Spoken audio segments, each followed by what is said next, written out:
Perkenalkan, nama saya Mergi Maudi dengan NIM 2104639 kelas 3A. Di sini saya akan memandu mengenai Hero Journey dari R.A. Kartini. Halo semuanya. Saya ingin mengucapkan selamat datang kepada kalian semua di Museum R.A. Kartini, Rembang, Jawa Tengah. Sebelumnya, perkenalkan, nama saya Mergi Maudi. Di sini saya sebagai tour guide kalian yang akan menjelaskan mengenai perjalanan dari salah satu pahlawan wanita Indonesia yang tentunya sudah banyak kita kenal, yaitu Raden Ajeng Kartini. Nah, nanti di saat pemanduan, jika ada yang ingin bertanya, boleh langsung ditanyakan ya. Jadi tidak usah menunggu sampai pemanduan ini selesai, tapi kalian juga bisa langsung bertanya jika ada yang ingin tanyakan. Langsung saja tanyakan dengan mengangkat tangannya. Oke? Raden Ajeng Kartini lahir pada tanggal 21 April 1879 di Jepara. R.A. Kartini ini berasal dari keluarga bangsawan Jawa di Jepara. R.A. Kartini masuk sekolah dasar Eropa atau saat itu dikenal dengan ILS pada tahun 1885. Ia boleh bersekolah pada saat itu dikarenakan ia merupakan keturunan dari bangsawan. Dan pada saat itu juga ayahnya merupakan seorang pejabat di Jepara pada saat itu, sehingga ia boleh bersekolah di ILS atau sekolah Eropa. Saat Kartini sedang bersekolah ini, ia rajin membaca dan mempelajari pemikiran pejuang wanita dari India yang bernama Punindita Ramambai. Dan Kartini ini juga saat ia sedang bersekolah, ia tertarik kepada kemajuan berpikir wanita Belanda yang waktu itu masih menjajah Indonesia. Kartini pada saat ia bersekolah juga sangat sering bertukar surat dengan teman Belandanya mengenai apa? Mengenai keinginannya untuk memajukan pendidikan yang ada di daerahnya dan memajukan derajat perempuan Indonesia. Karena baginya, wanita tidak hanya di dapur, tetapi juga harus mempunyai ilmu. Jadi saat itu masyarakat masih menganggap kalau wanita itu hanya diperbolehkan di dapur, seperti memasak, membersihkan rumah. Nah, R.A. Kartini ini tidak setuju dengan statement tersebut. Sehingga R.A. Kartini ini ingin memajukan derajat wanita, kalau wanita ini boleh sama menuntut ilmu seperti halnya lelaki dan tidak hanya diam di dapur begitu saja.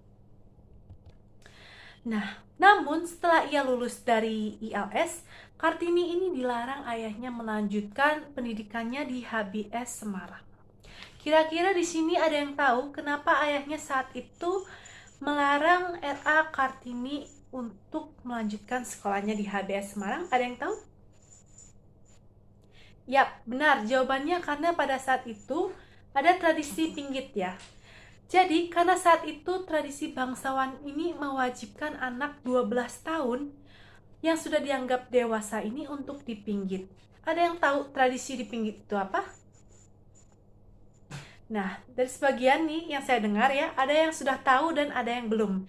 Jadi saya akan menjelaskan tradisi pinggit adalah di mana anak perempuan ini tidak boleh keluar, termasuk ke sekolah, keluar rumah juga bahkan tidak boleh, apalagi bersekolah gitu ya. Jadi karena harus menyiapkan dirinya untuk menikah dan menjadi ibu rumah tangga. Nah, karena ini Kartini akhirnya tidak bisa melanjutkan sekolahnya di HBS Semarang.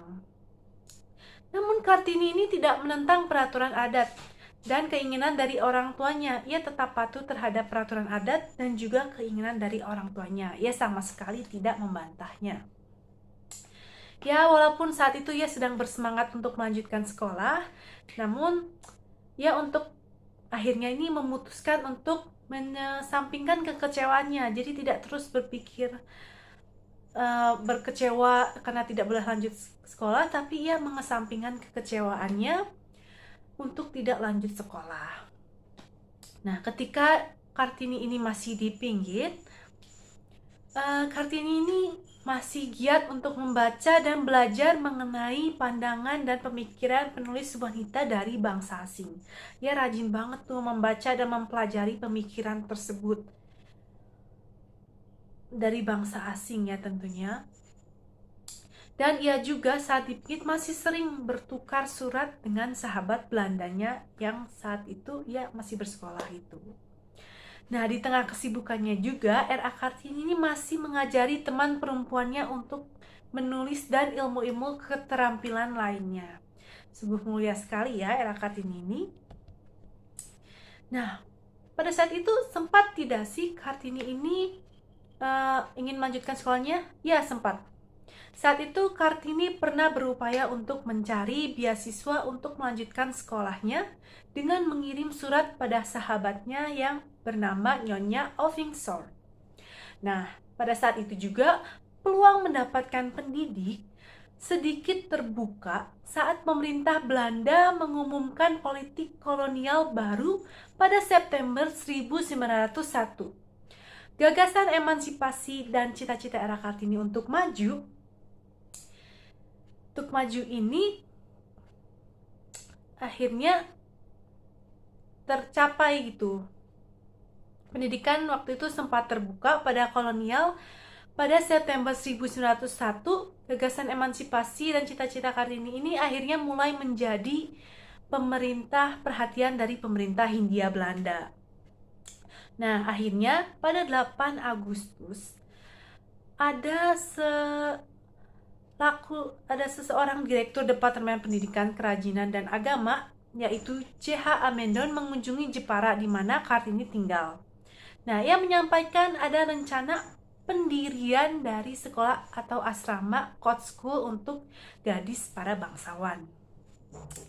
Nah, tentunya Amendon ini terkesan dengan penjelasan Kartini yang menyarankan pembukaan pendidikan kejuruan agar perempuan ini terampil dan mandiri. Jadi tidak tergantung kepada laki-laki, tapi memiliki keterampilan dan tentunya menjadi wanita yang independen seperti itu. Jadi Amendon ini tertarik sama ide yang Kartini ucapkan itu. Nah, sayangnya pendirian Court School ini mengalami terhambat gitu ya. Jadi keinginan Kartini atas pendidikan demi menyamakan derajat laki-laki dan perempuan ini sampai di telinga anggota parlemen Belanda yang bernama Van Kol. Nah, Van Kol ini menawari Kartini untuk bersekolah di Belanda. Tetapi Kartini menolaknya. Kenapa Kartini menolaknya? Karena pada saat itu ada tekanan dari keluarga Amendon tersendiri dan juga dari para warga pribumi. Akhirnya Kartini tidak melanjutkan sekolahnya ke Belanda, tapi menolaknya dan memutuskan untuk stay di Indonesia. Pada Juni 1903, akhirnya ini Kartini berhasil mewujudkan keinginannya untuk memajukan pendidikan dan memajukan derajat wanita sesuai keinginannya. Ia membuka sekolah untuk anak-anak gadis. Nah, sekolah Kartini ini menekankan kepada pembinaan budi pekerti dan karakter anak, sehingga suasana diciptakan seperti suasana di dalam rumah, tidak seperti pada sekolah umumnya, tapi diciptakan dengan suasana kehangatan rumah. Seperti itu. Mungkin sekian pemanduan dari saya. Semoga dapat dipahami dan selanjutnya kalian akan dipandu oleh Bapak dan Ibu tour guide yang ada di sini. Semoga bisa menambah wawasan kalian lebih lagi mengenai sosok pahlawan wanita nasional Indonesia ini, Raden Ajeng Kartini. Dan selamat berjalan-jalan and see you next time. Bye-bye. Sekian video pemanduan dari saya. Terima kasih telah menonton.